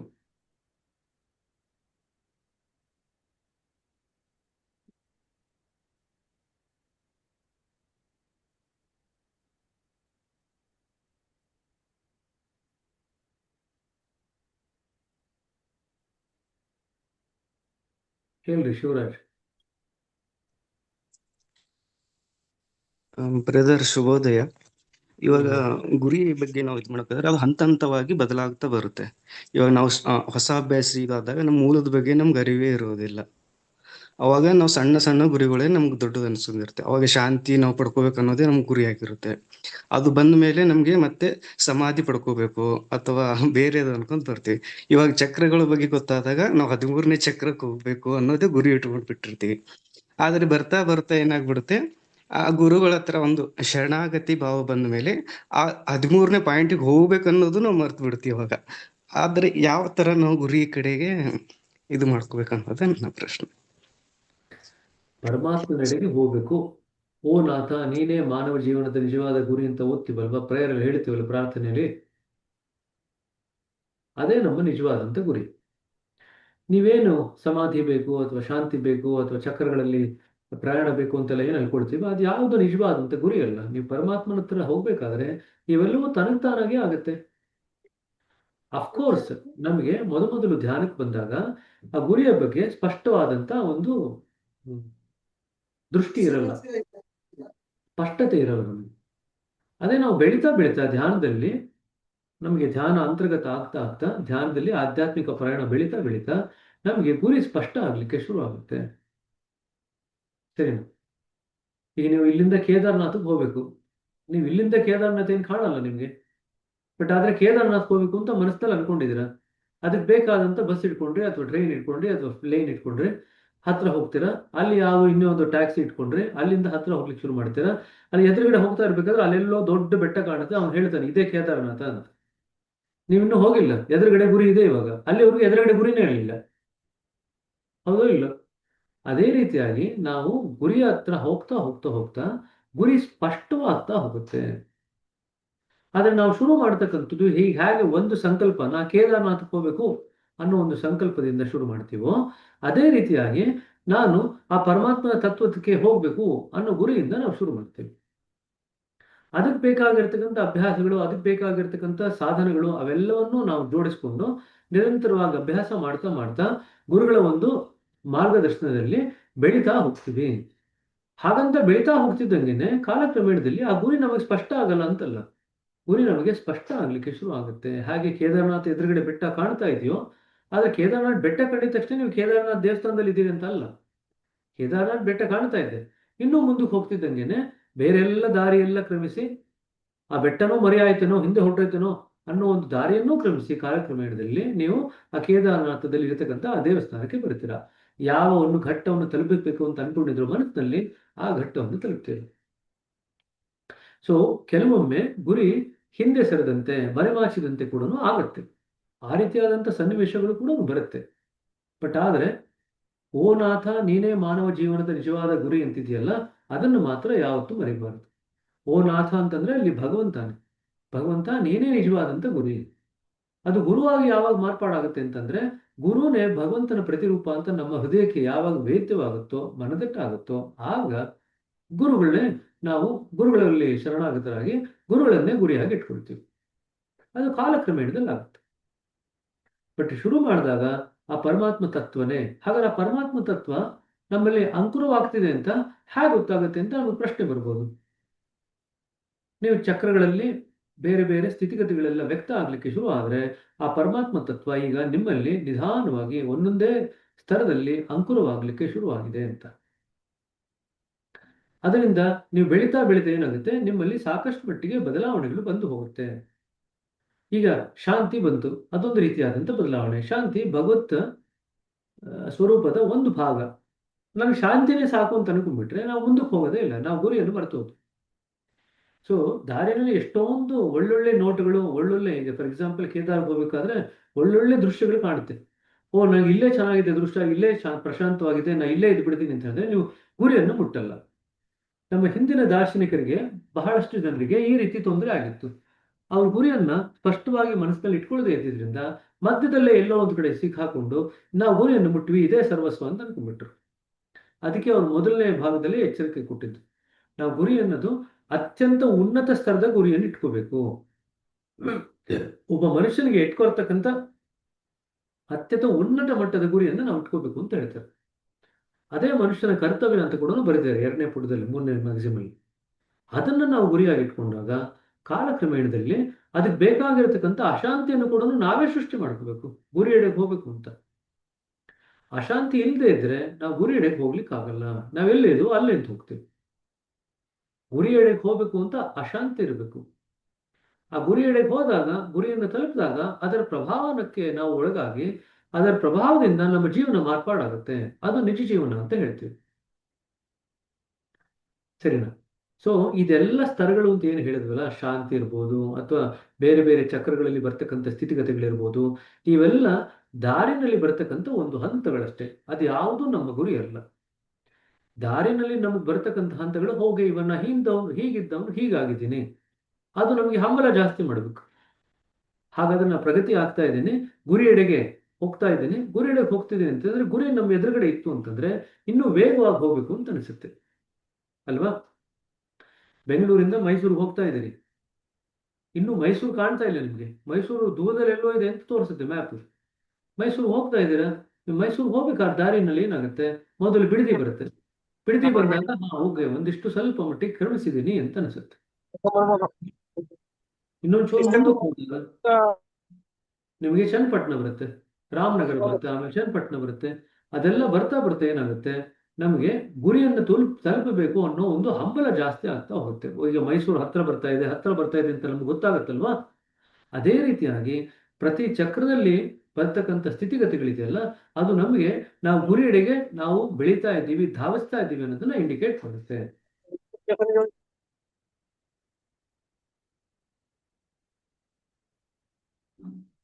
ಸರಿನಾ? ಇಷ್ಟನ್ನ ನಾವು ಕೇಳ್ಕೊಳ್ರಿ. ಸೊ ಪ್ರತಿಯೊಂದು ಕೂಡ ನಮಗೆ ಆ ಗುರಿಯೆಡೆಗೆ ಹೋಗ್ಲಿಕ್ಕೆ ಹಂಬಲ ಜಾಸ್ತಿ ಮಾಡಬೇಕು. ನಮ್ಮಲ್ಲಿ ಅನುಕೂಲವಾಗ್ತಕ್ಕಂಥ ಎಲ್ಲ ಸ್ಥಿತಿಗತಿಗಳು. ಸೊ ಯಾವುದೇ ಸ್ಥಿತಿಗತಿ ಇದ್ರೂ ಕೂಡ ಅದನ್ನ ಕರಗತ ಮಾಡಿಕೊಂಡು ಮತ್ತೆ ಮುಂದಕ್ಕೆ ಪ್ರಯತ್ನ ಪಡಬೇಕು. ಇನ್ನು ನೆಕ್ಸ್ಟ್ ಏನು ಆಯ್ತು, ಇವಾಗ ಇದನ್ನ ಕರಗತ ಮಾಡ್ಕೊಂಡಿದ್ದಾಯ್ತು, ಮುಂದೇನೋ ಬರುತ್ತೆ, ಅದನ್ನ ಕರಗತ ಮಾಡ್ಕೊಂಡಿದ್ದು ಮತ್ತೆ ಮುಂದೆ. ಆ ರೀತಿಯಾದಂಥ ಹಂಬಲ ಸೃಷ್ಟಿ ಆಗ್ತಾ ಹೋಗ್ಬೇಕು ಗುರಿ ಎಡೆ ಹೋಗುವವರೆಗೂ ಕೂಡ. ಆವಾಗ ಗುರಿ ಎಡೆಗೆ ಹೋದಾಗ ಏನಾಗುತ್ತೆ, ಆಗ ಮತ್ತೆ ಹಂಬಲ ಬೆಳೆಯಲ್ಲ. ಗುರಿನಲ್ಲಿ ಏನಾಗುತ್ತೆ, ಗುರಿನಲ್ಲಿ ಇರ್ತಕ್ಕಂಥ ಸತ್ವವನ್ನು ನಾವು ಹೀರ್ಕೊಳ್ಳಿಕ್ಕೆ ಶುರು ಮಾಡ್ತೀವಿ. ಆ ಸತ್ವ ಹೀರ್ಕೊಳ್ತಿರೋದು ನಮಗೂ ವೇದ್ಯವಾಗುತ್ತೆ, ಬೇರೆಯವ್ರಿಗೂ ಸುತ್ತಮುತ್ತ ವೇದ್ಯವಾಗುತ್ತೆ. ಆಗ ನೀವು ಮತ್ತೆ ಗುರಿಗೆ ಹೋಗ್ಬೇಕು ಅನ್ನೋ ಹಂಬಲ ಇರಲ್ಲ, ಅದು ನಿರರ್ಥಕವಾಗ್ಬಿಡುತ್ತೆ. ಕಡೆಯ ಘಟ್ಟದಲ್ಲಿ ಗುರಿಗೆ ಹೋಗ್ಬೇಕಂತಂದ್ರೆ ಗುರುವಿನ ಸಹಾಯ ಇಲ್ದಿರ ಗುರಿಗೆ ಹೋಗಕ್ಕಾಗಲ್ಲ ಅಂತ ಗೊತ್ತಾಗುತ್ತೆ. ಆ ಸತ್ಯ ಗೊತ್ತಾದಂಗೆನೆ ಆವಾಗ ನಾವು ಗುರುವಿಗೆ ಸಂಪೂರ್ಣರಾಗಿ ಶರಣಾಗತರಾಗಿ ನಾವು ಗುರುಗಳ ಸಹಾಯದಿಂದ ನಾವು ಗುರಿಯನ್ನು ತಲುಪಲಿಕ್ಕೆ ಸಾಧ್ಯವಾಗುತ್ತೆ. ಸರಿನಾ? ಬಟ್ ಗುರಿ ಕಣ್ಣು ಮುಂದೆ ಇಟ್ಕೊಳ್ಬೇಕಾಗಿರೋದು ಆ ಮೊದಲನೇ ಲೈನ್ ಇದೆಯಲ್ಲಪ್ಪ, ಅದನ್ನ ಇಟ್ಕೊಳ್ರಿ ಕಣ್ಣು ಮುಂದೆ. ಓ ನಾಥ, ನೀನೇ ಮಾನವ ಜೀವನದ ನಿಜವಾದ ಗುರಿ. ಈ ಒಂದು ಲೈನು ಜೀವನ ಪೂರ್ತಿ ನಿಮಗೆ ತವಕ ಜಾಸ್ತಿ ಮಾಡಬೇಕು, ಹಂಬಲ ಜಾಸ್ತಿ ಮಾಡಬೇಕು. ಆಗ ನೀವು ಗುರಿವರೆಗೂ ಹೋಗ್ಲಿಕ್ಕೆ ಸಾಧ್ಯವಾಗುತ್ತೆ. ಆಗ ಮಧ್ಯದಲ್ಲಿ ಬರ್ತಕ್ಕಂಥ ಸ್ಥಿತಿಗತಿಗಳಲ್ಲಿ ನೀವು ಸಿಕ್ಕಾಕೊಳ್ಳೋದು, ಎಲ್ಲವನ್ನು ಅನುಭವಿಸ್ತೀರಾ, ಎಲ್ಲವನ್ನು ಕರಗತ ಮಾಡ್ಕೊಳ್ತೀರಾ, ಆದ್ರೆ ಮುಂದಕ್ಕೆ ಹೋಗ್ತೀರಾ. ಸರಿನಾ? ಇದೊಂದು ನಾವು ಮುಂಚೆ ಹೇಳ್ತಿದ್ದೀನಿ, ಸಾಕಷ್ಟು ಎಕ್ಸಾಂಪಲ್ ಹೇಳಿದ್ದೀನಿ. 2ನೇ ಕ್ಲಾಸ್ ಮಗುಗೆ PhD ಮಾಡ್ಬೇಕಪ್ಪ ಅಂತ ಅವ್ರ ತಲೆಗೆ ಏನಾದ್ರು ಒಂದು ಆಲೋಚನೆ ಹಾಕ್ಬಿಟ್ರೆ, ಒಂದು ಸಂಕಲ್ಪ ಹಾಕ್ಬಿಟ್ರೆ, ಆ ಮಗು PhD ಆಗೋವರೆಗೂ ಕೂಡ ಮುಗಿಯಲ್ಲ. ಅದಕ್ಕೆ ಆ ತವಕ ಬೆಳಿತಾನೆ ಹೋಗುತ್ತೆ. 2ನೇ ಕ್ಲಾಸ್ ಮುಗಿಸುತ್ತೆ, PhD ಮಾಡೋಣ ಅಂತ ಕೇಳುತ್ತೆ, ಇನ್ನೂ ಇಲ್ಲ ಅಂತ ಹೇಳ್ತಾರೆ. ಮತ್ತೆ 3ನೇ ಕ್ಲಾಸ್ಗೆ ಹೋಗುತ್ತೆ, ಹೌದಾ ಅವ್ರು ಇನ್ನೂ ಮಾಡಬೇಕು ಅಂತ ಹೇಳಿ 3ನೇ ಕ್ಲಾಸ್ಗೆ ಹೋಗುತ್ತೆ. ಮತ್ತೆ PhD ಮಾಡಿದ್ರ ಅಂತ ಕೇಳುತ್ತೆ 3ನೇ ಕ್ಲಾಸ್ ಆದ್ಮೇಲೆ, ಇಲ್ಲ ಇನ್ನೂ ಹೋಗ್ಬೇಕು ಅಂತ ಹೇಳ್ತಾರೆ. ಅದಕ್ಕೆ ಮಗುಗೆ PhD ಅಂತ ಏನೂ ಗೊತ್ತಿಲ್ಲ, ಆದ್ರೆ PhD ಒಂದು ಸಂಕಲ್ಪ ಮನಸ್ಸಿನಲ್ಲಿ ಇದೆ, ವಿಚಾರ ಮನಸ್ಸಿನಲ್ಲಿ ಇದೆ, ಅದೇನೋ ಮಾಡ್ಬೇಕು, ಅಪ್ಪ ಹೇಳಿದ್ರೆ ಅದನ್ನು ಮಾಡ್ತೀನಿ ಅಂತ. ಇಷ್ಟೇ. ಆ ಮಗುಗೆ ಇನ್ನೇನು ಲೆಕ್ಕ ಮಾಡಲ್ಲ. 4ನೇ ಕ್ಲಾಸ್ ಆಯ್ತಾ, 5ನೇ ಕ್ಲಾಸ್ ಆಯ್ತಾ, 10ನೇ ಕ್ಲಾಸ್ ಆಯ್ತು, ನಾ ಇನ್ನು ಓದಲ್ಲ, ಇದ್ಯಾವುದು ವಿಚಾರ ಬರೋದೇ ಇಲ್ಲ ಮನಸ್ಸಿಗೆ. ಆ ಸಣ್ಣ ವಯಸ್ಸಲ್ಲಿ ಹಾಕಿರ್ತಕ್ಕಂಥ ಆ ಒಂದು ಸಂಕಲ್ಪ ಆ ಇಡೀ PhD ಮಾಡೋವರೆಗೂ ಕೂಡ ಆ ಒಂದು ಮಗುವಿನ ಮನಸ್ಸನ್ನ ತವಕದಲ್ಲಿ ಇಟ್ಟಿರುತ್ತೆ, ಹಂಬಲದಲ್ಲಿ ಇಟ್ಟಿರುತ್ತೆ. ಇದನ್ನು ಮಾಡಲೇಬೇಕು. ಆ ರೀತಿಯಾದಂಥ ಗುರಿಯನ್ನು ನಾವು ಇಟ್ಕೊಂಡು ನಾವು ಅದ್ರ ಕಡೆ ಹಂಬಲ ಕೊಟ್ಟಾಗ ಹೇಗೆ ಒಂದು ಮಗು ಬೆಳೀತಾ ಹೋಗುತ್ತೋ, ಅದನ್ನ ನೀವು ಕೇಳ್ತೀರಾ, ನನಗೆ ಈ ಸ್ಥಿತಿ ಬಂತ, ನಾವು ಹೇಳ್ತೀವಿ ಈ ಸ್ಥಿತಿ ಬಂತು, ಆದ್ರೆ ಇದೇ ಕೊನೆ ಅಲ್ಲ ಅಂತ. ಮತ್ತೆ ನೆಕ್ಸ್ಟ್ ಸ್ಥಿತಿ ಬರುತ್ತೆ, ಈ ಸ್ಥಿತಿ ಬಂತು, ಇದೇ ಕೊನೆನಾ ಅಂತ. ಇದು ಕೊನೆ ಅಲ್ಲ, ಇನ್ನು ಮುಂದಕ್ಕೆ ಹೋಗ್ಬೇಕು. ಸೊ ಮುಂದಕ್ಕೆ ಹೋಗ್ಬೇಕು ಅಂತ ಹೇಳಿ ಹೋಗ್ತಾನೇ ಹೋಗ್ತೀವಿ. ಅನಂತಡೆಗೆ ನಮ್ಮ ಪ್ರಯಾಣ ಶುರುವಾಗುತ್ತೆ. ಆವಾಗ ನೀವು ಇದಕ್ಕೆ ಹೋಗ್ಬೇಕು ಅದಕ್ಕೆ ಹೋಗ್ಬೇಕು ಅಂತ ಕೇಳಲ್ಲ, ನಾ ಅನಂತಡೆಗೆ ಹೋಗ್ತಾನೇ ಇರ್ತೀನಿ ಅಂತ ಶುರು ಮಾಡ್ಕೊಳ್ತೀರಿ. ಸರಿ, ಆಯ್ತು. ಶಿವರಾಜ್, ಮಂಜುನಾಥ್. ಬ್ರದರ್, ಮಾಯೆಯ ಸೃಷ್ಟಿ ನಮ್ಮಲ್ಲಿ ಗ್ರಂಥಿಗಳ ರೂಪ ತಾಳಿ ಬಿಚ್ಚಲು ಕಠಿಣವಾಯಿತು ಅಂತಾರಲ್ಲ, ಮಾಯೆ ಅಂದ್ರೆ ಸ್ವಲ್ಪ ಮಾಡಿ. ನಾವು ಅವತ್ತೊಂದ್ಸರಿ ಮಾತಾಡಿದ್ವಿ, ಗ್ರಂಥಿಗಳೆಲ್ಲ ಯಾರು ಮಾಡೋದು? ಮನುಷ್ಯ ಮಾಡ್ಕೊಂಡಿರೋದಲ್ಲ. 2 ರೀತಿಯಾದಂಥ ಗ್ರಂಥಿಗಳು ಉಂಟು. ಭಗವಂತನೇ ಸೃಷ್ಟಿ ಮಾಡ್ತಾನೆ, ನಿಸರ್ಗ ಸೃಷ್ಟಿ ಮಾಡುತ್ತೆ, ಅದನ್ನೇ ಅವ್ರು ಬೆಳಿತಿರೋದು. ಇಲ್ಲಿ ಮಾಯೆ ನಿಸರ್ಗದ ಒಂದು ಶಕ್ತಿ. ಮಾಯೆ ನಿಸರ್ಗದ ಸಪರೇಟ್ ಅಲ್ಲ, ಮಾಯೆ ಬೇರೆ ನಿಸರ್ಗ ಬೇರೆ ಅಲ್ಲ. ಮಾಯೆ ಅನ್ನೋದು ನಿಸರ್ಗದ ಒಂದು ಶಕ್ತಿ. ಸೊ ನಿಸರ್ಗ ಏನ್ ಮಾಡುತ್ತೆ, ಪ್ರತಿಯೊಬ್ಬ ಮನುಷ್ಯನಲ್ಲೂ ಕೂಡ ಈ 13 ಚಕ್ರಗಳನ್ನು ಸೃಷ್ಟಿ ಮಾಡುತ್ತೆ. ಯಾಕೆ 13 ಚಕ್ರ ಸೃಷ್ಟಿ ಮಾಡುವಂತ ಅಗತ್ಯವಿತ್ತು? ಮೂಲದಿಂದ ಬರ್ತಿರ್ತಕ್ಕಂಥ ಶಕ್ತಿ ಇದೆಯಲ್ಲ, ಅದನ್ನು ನಾವು ನಮ್ಮ ಈ ಸ್ಥಳದಲ್ಲಿ ತಡ್ಕೊಳ್ಲಿಕ್ಕೆ ಆಗಲ್ಲ. ನೀವು ಡೈರೆಕ್ಟ್ ಆಗಿ ಶರಾವತಿ ಪವರ್ ಸ್ಟೇಷನ್ ಹೋಗಿ ನಾನು ನಮ್ಮನೆಗೆ ಡೈರೆಕ್ಟ್ ಆಗಿ ಅಲ್ಲಿಂದ ಕನೆಕ್ಷನ್ ತಗೊಳ್ತೀನಿ ಅಂತಂದ್ರೆ ಆಗಲ್ಲ. ಕರೆಕ್ಟಾ? ಹೌದು. ಆ ಶರಾವತಿ ಪವರ್ ಸ್ಟೇಷನ್ ಎಷ್ಟು ವಿದ್ಯುತ್ ಉತ್ಪತ್ತಿ ಆಗುತ್ತೆ ಅಂತಂದ್ರೆ ನಮ್ಮನೆಗೆ ಬೇಕಾಗಿರೋದು ಒಂದಿಷ್ಟು ವಿದ್ಯುತ್ತು. ಅಲ್ಲಿರ್ತಕ್ಕಂಥ ವಿದ್ಯುತ್ತನ್ನು ನಮ್ಮನೆ ತಗೊಂಡ್ರೆ ಇರೋ ಬರೋದೆಲ್ಲ ಸುಟ್ಟೋಗುತ್ತೆ, ಅಷ್ಟೇನಲ್ವಾ? ಇರೋ ಬರೋದೆಲ್ಲ ಸುಟ್ಟೋಗುತ್ತೆ, ತಡ್ಕೊಳ್ಳೋಕ್ಕಾಗಲ್ಲ ವಿದ್ಯುತ್. ಅದಕ್ಕೆ ನಿಸರ್ಗ ಏನ್ ಮಾಡುತ್ತೆ, ಚಕ್ರಗಳನ್ನು ಸೃಷ್ಟಿ ಮಾಡುತ್ತೆ. ಹಾಗಾದ್ರೆ ಚಕ್ರದ ಕೆಲಸ ಏನು? ಶರಾವತಿ ವಿದ್ಯುತ್ ಸ್ಟೇಷನಲ್ಲಿ ಉತ್ಪತ್ತಿ ಆದಂಥ ವಿದ್ಯುತ್ತು ನಮ್ಮ ಮನೆಗೆ ಬರಬೇಕಾದ್ರೆ ಅದರ ತೀವ್ರತೆನ ನಾವು ಕಡಿಮೆಗೊಳಿಸ್ತಾ ಹೋಗ್ತೀವಿ. ಸ್ಟೇಷನ್ನು, ಸಬ್ ಸ್ಟೇಷನ್ನು, ಟ್ರಾನ್ಸ್ಫಾರ್ಮರ್ಲು ಇದೆಲ್ಲ ಮಾಡ್ತಾ ಮಾಡ್ತಾ ಮಾಡ್ತಾ ಚೂರು ಚೂರೇ ಅದನ್ನು ನಾವು ಕಡಿಮೆ ಮಾಡ್ತಾ ಹೋಗ್ತೀವಿ. ಕಡಿಮೆ ಮಾಡಿದ ಮೇಲೆ ನಮ್ಮ ಮನೆಗೆ ಎಷ್ಟು ತಡ್ಕೊಳ್ಳಿಕ್ಕೆ ಸಾಧ್ಯನೋ ಅಷ್ಟನ್ನಷ್ಟೇ ನಾವು ತಗೊಳ್ತೀವಿ ವಿದ್ಯುತ್ತನ್ನು. ಕರೆಕ್ಟಾ? ಇದು ಅದೇ ಥರನೇ ಕೇಂದ್ರದ ಸುಪ್ತದಲ್ಲಿ ಏನು ಯಾವುದು ನಮ್ಮ ಕ್ಷೋಭದಲ್ಲಿ ಏನು ಶಕ್ತಿ ಉತ್ಪತ್ತಿ ಆಗ್ತಿದೆ ಅದನ್ನು ನಮ್ಮ ಈ ದೇಹ ತಡ್ಕೊಳ್ಳಲ್ಲ. ಹಾ ಅದಕ್ಕೆ ನಾವೇನ್ ಮಾಡ್ತೀವಿ, ಕ್ಷೋಭದಿಂದ ಬರ್ತಿರ್ತಕ್ಕಂಥ ಶಕ್ತಿನ ನಿಸರ್ಗ 13 ಚಕ್ರದ ಸ್ತರದಲ್ಲಿ ಆ ಶಕ್ತಿನ ಕ್ರೋಢೀಕರಿಸ್ತಾ ಹೋಗುತ್ತೆ. ಒಂಚೂರು ಶಕ್ತಿ ಆ ಚಕ್ರದಲ್ಲಿ ಹೀರಿಕೊಂಡಿರುತ್ತೆ, ಉಳಿದ ಶಕ್ತಿನ ಮಾತ್ರ ಕೆಳಗಡೆ ಬೀಳುತ್ತೆ. ಮುಂದಿನ ಚಕ್ರ ಮತ್ತೊಂದಷ್ಟು ಶಕ್ತಿನ ಹೀರ್ಕೊಳುತ್ತೆ, ಉಳಿದ ಚಕ್ರ ಶಕ್ತಿನ ಮುಂದಕ್ಕೆ ಬಿಡುತ್ತೆ. ಸೊ ಎಲ್ಲ ಶಕ್ತಿಗಳು ಏನಿದೆಯಲ್ಲ ಅದು ಚಕ್ರಗಳಲ್ಲಿ ಅಡಕವಾಗಿರುತ್ತೆ. ಸೊ ಒಂದು ಚಕ್ರ ಅರಳಿದಾಗ ಆ ಶಕ್ತಿ ಎಲ್ಲ ಕೂಡ ಪ್ರಜ್ಞೆನಲ್ಲಿ ಬಿಡಲ್ಪಡುತ್ತೆ. ಆ ಬಿಡಲ್ಪಟ್ಟ ಶಕ್ತಿಯನ್ನು ಹೀರ್ಕೊಂಡು ನಾವು ಮುಂದಕ್ಕೆ ಹೋಗ್ತೀವಿ. ಇದು ಒಂದು ರೀತಿಯಾದಂಥ ಗ್ರಂಥಿ. ಇದು ನಿಸರ್ಗ ಸೃಷ್ಟಿ ಮಾಡ್ತಕ್ಕಂಥ ಗ್ರಂಥಿ. ನಾವು ಪದೇ ಪದೇ ಯಾವ್ಯಾವುದೋ ವಿಚಾರಗಳನ್ನು ಇಟ್ಕೊಂಡು ಮನಸ್ಸಿನಲ್ಲಿ ಆಲೋಚನೆ ಮಾಡಿಕೊಂಡು ಅದರಲ್ಲಿ ಸಿಕ್ಕಾಕೊಳ್ತೀವಲ್ಲ, ಅದು ನಾವು ಸೃಷ್ಟಿ ಮಾಡ್ಕೊಳ್ತಕ್ಕಂಥ ಗ್ರಂಥಿ. ಹ್ಮ್ ಎರಡು ರೀತಿ ಗ್ರಂಥಿ. ನಾವು ಸೃಷ್ಟಿ ಮಾಡ್ಕೊಳ್ತಕ್ಕಂಥದ್ದು ಸಂಸ್ಕಾರದ ಗ್ರಂಥಿಗಳು, ನಿಸರ್ಗ ಸೃಷ್ಟಿ ಮಾಡ್ತಕ್ಕಂಥದ್ದು ಚಕ್ರದ ಗ್ರಂಥಿಗಳು. ಎರಡು ಬೇರೆ ಬೇರೆ, ಎರಡು ಗ್ರಂಥಿಗಳು ಅಂತ ಉಪಯೋಗಿಸ್ತೀವಿ. ಕೆಲವು ಸತಿ ಕನ್ಫ್ಯೂಷನ್ ಆಗುತ್ತೆ. ಹ್ಮ್ ಸರಿನಾ? ಸರಿ ಎರಡು ಗುರುಗಳೇ. ಗ್ರಂಥಿಗಳಿಂದ ಬಿಡಿಸ್ಕೊಂಡು ಹೋಗ್ಬೇಕು ನಾವು. ನಾವೇ ಸೃಷ್ಟಿ ಮಾಡ್ಕೊಂಡಿರ್ತಕ್ಕಂಥ ಸಂಸ್ಕಾರದ ಗ್ರಂಥಿಯಿಂದನೂ ಬಿಡಿಸ್ಕೋಬೇಕು. ನಿಸರ್ಗ ಸೃಷ್ಟಿ ಮಾಡಿಟ್ಟಿದೆಯಲ್ಲ ಆ ಹಾ ಗ್ರಂಥಿಗಳು, ಅದನ್ನೂ ಕೂಡ ಬಿಡಿಸ್ಕೊಂಡು ಅದರಲ್ಲಿ ಇರ್ತಕ್ಕಂಥ ಶಕ್ತಿಯನ್ನು ಹೀರಿಕೊಂಡು ನಾವು ಮೂಲಕ್ಕೆ ಹೋಗ್ಬೇಕು. ಹಾಗಾಗಿ ನಾವು ನಮ್ಮ ಆಧ್ಯಾತ್ಮಿಕ ಪ್ರಯಾಣದಲ್ಲಿ ನಿಸರ್ಗದಲ್ಲೇ ಮುಂಚಿತವಾಗಿ ಇರತಕ್ಕಂಥ ಶಕ್ತಿಯನ್ನು ಹೀರ್ಕೊಂಡೇ ಬೆಳ್ಕೊಂಡು ಹೋಗ್ತೀವಿ ಮುಂದಕ್ಕೆ. ಹ್ಮ್ ನಾವು ಹೊಸದಾಗಿ ಏನು ಸೃಷ್ಟಿ ಮಾಡೋದೇನಿಲ್ಲ, ನಿಸರ್ಗದಲ್ಲ ಎಲ್ಲವೂ ಇದೆ. ಅದನ್ನ ಸರಿಯಾದಂಥ ರೀತಿಯಲ್ಲಿ ಗ್ರಹಿಸಿಕೊಂಡು ನಮ್ಮ ಜೀವನಕ್ಕೆ, ಆಧ್ಯಾತ್ಮಿಕ ಪ್ರಯಾಣಕ್ಕೆ ಉಪಯೋಗಿಸ್ಕೊಂಡು ನಾವು ಬೆಳೀತಾ ಹೋಗ್ತೀವಿ. ಹ್ಮ್ ಸರಿನಾ? ಸರಿ ಗುರುಗಳೇ. ಸರಿಪ್ಪ. ಸಿಸ್ಟರ್ ಮಮತಾ ಅವರೇ, ಮಮತಾ ಅವರು ಏನಾಯ್ತ್ರಿ?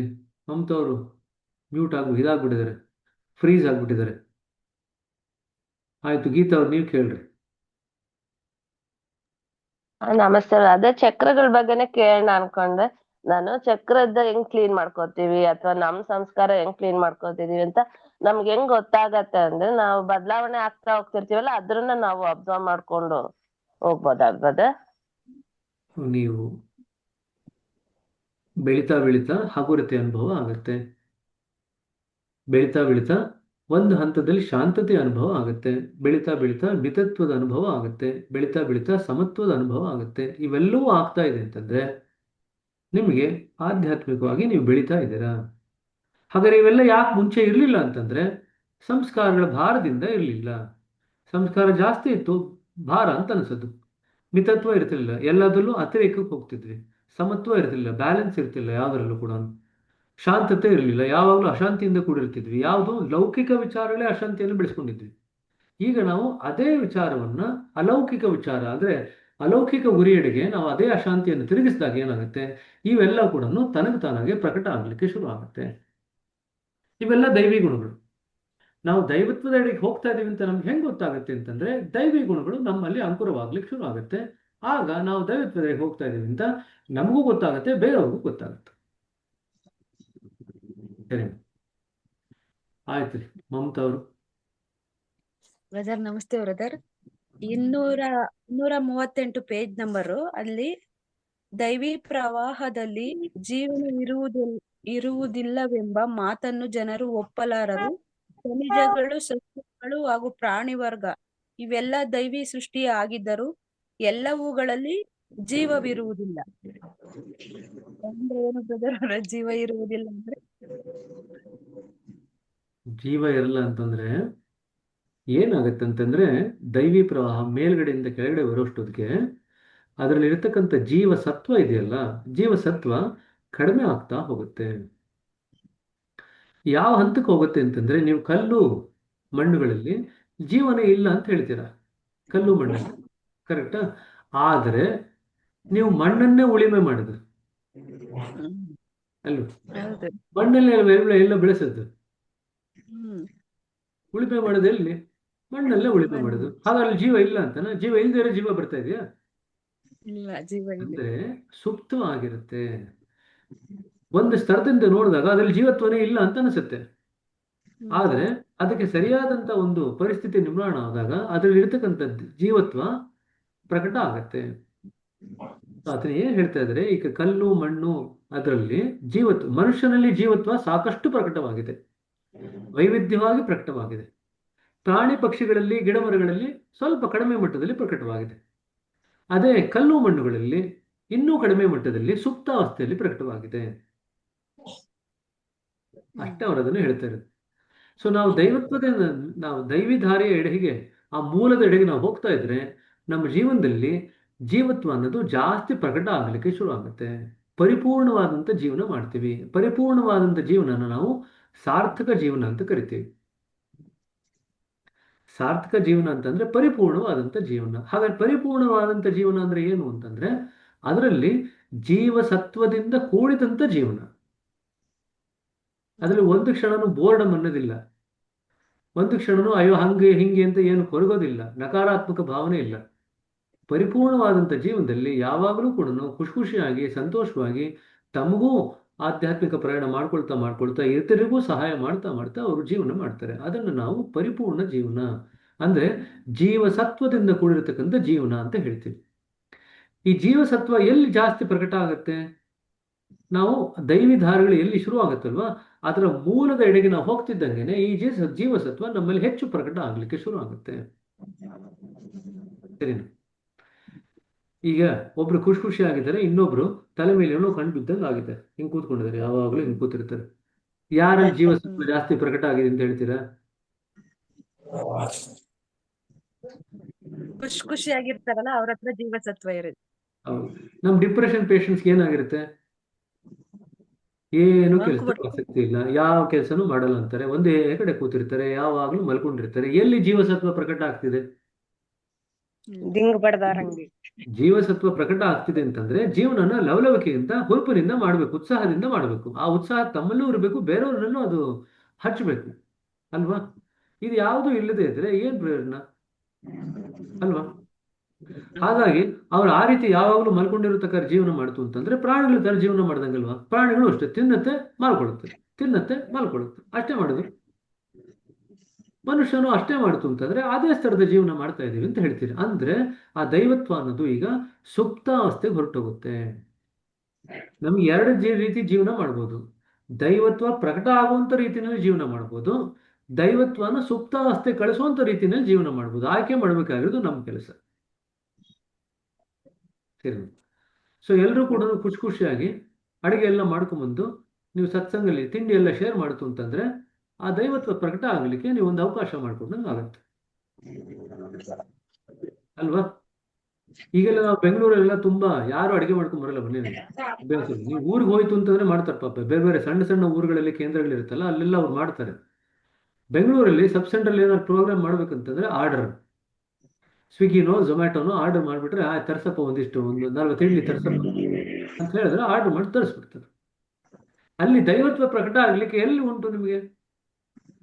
ದೈವತ್ವ ಪ್ರಕಟ ಆಗ್ಲಿಕ್ಕೆ ನೀವೇ ನಿಮ್ಮ ಮನಸ್ಸಿನಿಂದ, ಹೃದಯದಿಂದ ಭರಿತರಾಗಿ, ದೈವತ್ವದಿಂದ ಭರಿತರಾಗಿ ನೀವು ತಿಂಡಿಯನ್ನು ಮಾಡ್ಕೊಂಡು ಹೋಗಿ ಹಂಚಿದ್ರೆ ಅದ್ರಲ್ಲಿ ಎಷ್ಟರ ಮಟ್ಟಿಗೆ ದೈವತ್ವನ ನೀವು ಪ್ರಸರಿಸಿದಂಗೆ ಆಗುತ್ತೆ, ಪ್ರಸಾರ ಮಾಡ್ದಂಗೆ ಆಗುತ್ತೆ ಅಲ್ವಾ? ಆದ್ರೆ ಎಲ್ರಿಗೂ ಈಸಿ ವೇ ಉಂಟು. ಮನೆಗೆ ಚಾಕ್ರಿ ಮಾಡೇ ಸಾಕಾಗಿದೆ, ಇವ್ರಿಗೆಲ್ಲ ಚಾಕ್ರಿ ಮಾಡ್ಬೇಕಂತೆ ಅಂತ ಅನ್ಸುತ್ತೆ. ಹೌದಾ? ಆ ರೀತಿ ಬೇಜಾರು ಮಾಡ್ಕೊಂಡು ಮಾಡಿದ್ರೆ ಏನು ಪ್ರಯೋಜನ ಇಲ್ಲ.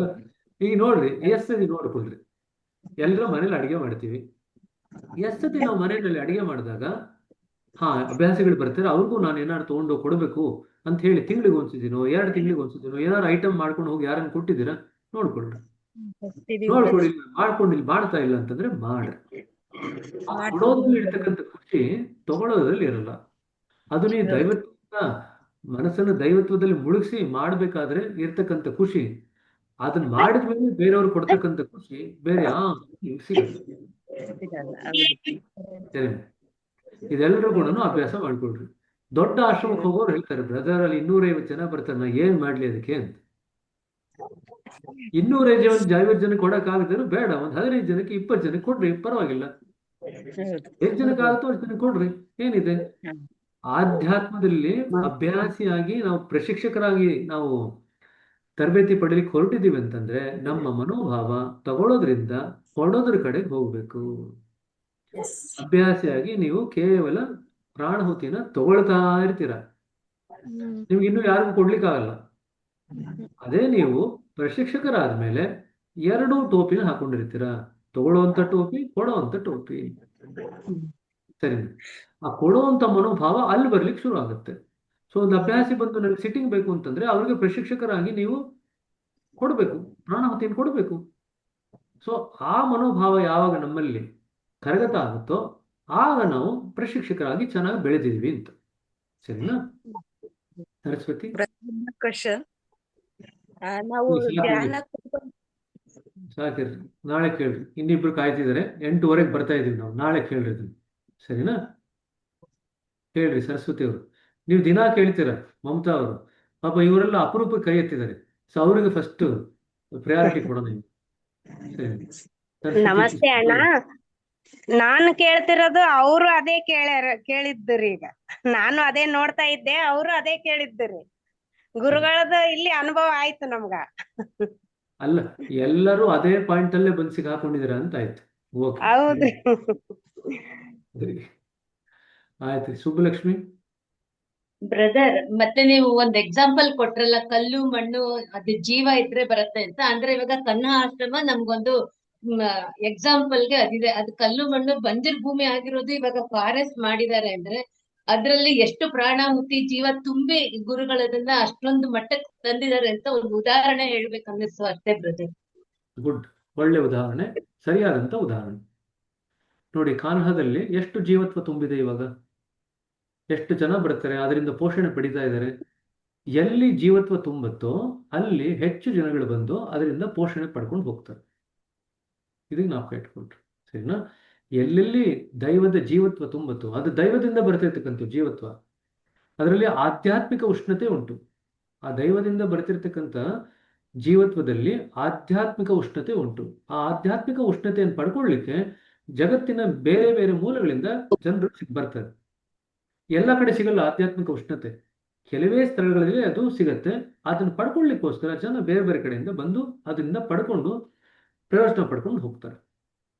ಸರಿನಾ? ಒಳ್ಳೆ ಉದಾಹರಣೆ ಸಿಸ್ಟರ್. ಓಕೆ, ಸರಿ. ಹಾಗಾದ್ರೆ 8:35 ಆಗೋಯ್ತು, ಇಲ್ಲಿಗೆ ನಿಲ್ಲಿಸೋಣ. ಎಲ್ರಿಗೂ ಶುಭ ದಿವಸ, ಹ್ಯಾಪಿ ವೀಕೆಂಡ್. ಶನಿವಾರ ಭಾನುವಾರ ಥ್ಯಾಂಕ್ ಯು ಬ್ರದರ್. ಸೋಮವಾರ ಬೆಳಿಗ್ಗೆ ಸಿಗೋಣ. ಸರಿನಾ? ಬ್ರದರ್.